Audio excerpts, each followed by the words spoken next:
Vento போலோலலாம் கிளாஸை இறக்கிட்டு ஏற்றும் போது ஒரு சவுண்டு கேட்கும்.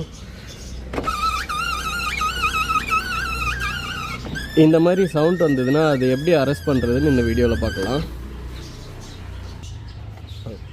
அதுக்கு நம்ம இந்த டோர் பேடை ஃபஸ்ட்டு ரிமூவ் பண்ணணும். ரிமூவ் பண்ணிவிட்டு அதுக்குள்ளே வர மோட்டரில் ஜஸ்ட்டு ஆயில் லூப்ரிகேஷன் பண்ணால் போதும்.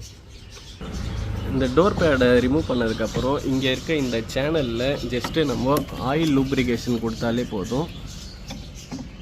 லூப்ரிகேஷன் பண்ணதுக்கப்புறம் அந்த கிளாஸை இறக்கி செக் பண்ணி பார்க்கலாம். டவுன் கொடுத்துட்டேன். இப்போ சவுண்டு அரெஸ்ட் ஆயிடுச்சு.